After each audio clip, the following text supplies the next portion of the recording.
Memoria de Santa Escolástica Virgen. Lectura del Santo Evangelio según San Marcos, capítulo 8, versículos del 1 al 10. En aquellos días se juntó otra vez muchísima gente y no tenían nada que comer. Jesús llamó a sus discípulos y les dijo: Siento compasión por esta gente, pues hace ya 3 días que están conmigo y no tienen nada para comer. Si los mando a sus casas sin comer, desfallecerán por el camino, pues algunos de ellos han venido de lejos.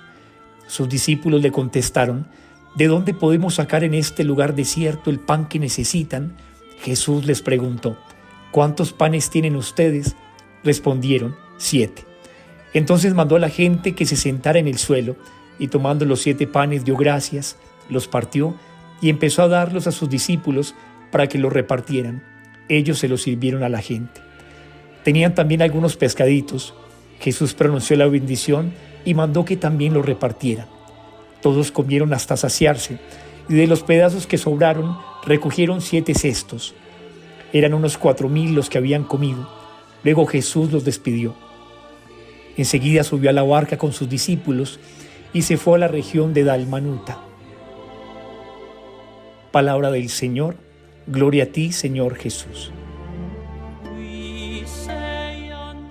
Una persona desprevenida lee en Marcos 6 y en Marcos 8 2 relatos muy similares sobre el pan abundante, con el cual Jesús alimenta a las multitudes.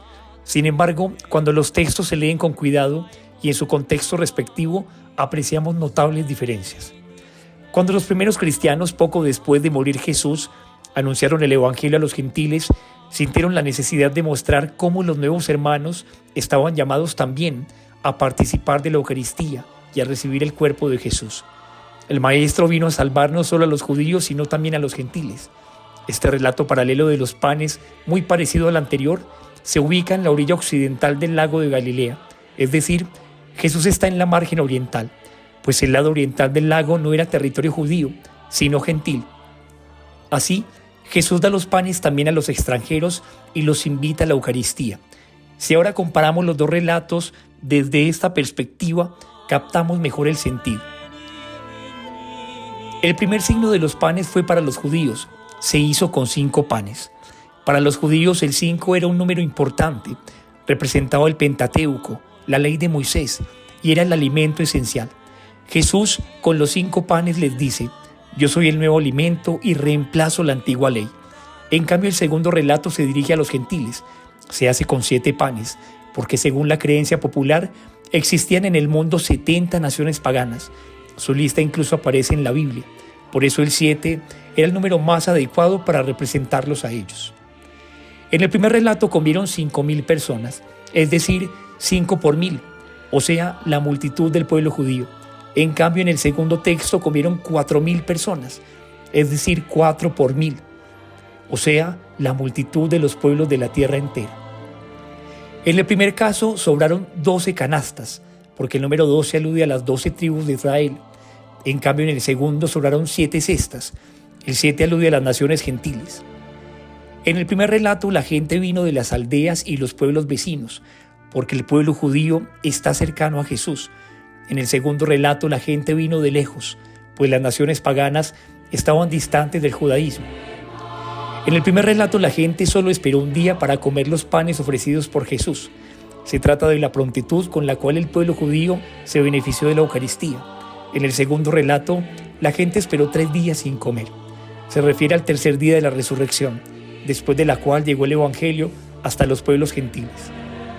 En el primer relato, la gente se reunió en grupos de 100 y de 50 personas para comer, porque el pueblo de Israel, durante su marcha por el desierto con Moisés, se organizó en grupos de 100 y de 50. En el segundo relato, la gente se organizó de manera espontánea para comer.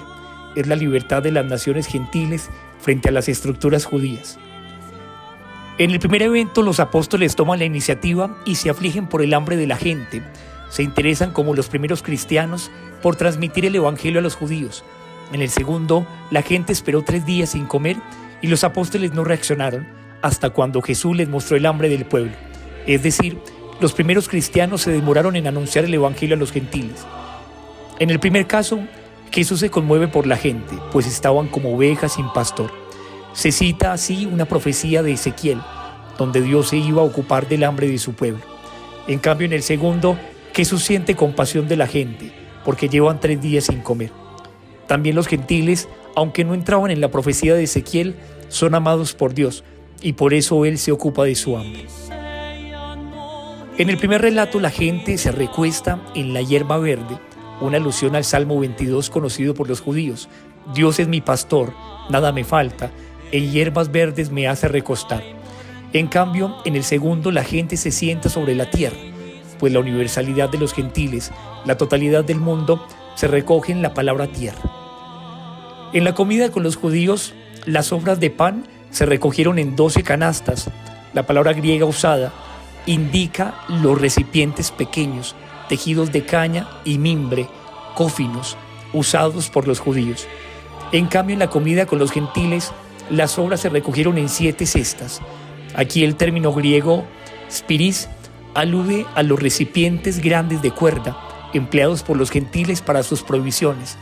El gran tamaño de estas cestas, a diferencia de las primeras, indica la multitud de los pueblos gentiles invitados a la Eucaristía. En el primer caso, Jesús tomó los panes y pronunció la bendición. En cambio, en el segundo, Jesús tomó los panes y dio gracias. Las dos palabras significan lo mismo y se refieren al acto de bendecir a Dios por los alimentos antes de comer. Pero pronunciar la bendición es la expresión típica de los judíos en su círculo familiar, mientras dar gracias se empleaba en los ambientes griegos, es decir, gentiles, y por lo tanto más conocida para la bendición de Jesús entre ellos. Siento lástima de los sufrimientos de los demás y actúo para solucionarlos. ¿Cuáles elementos del texto fortalecen mi oración personal? ¿Soy capaz de partir y compartir mi pan para construir fraternidad con mis hermanos?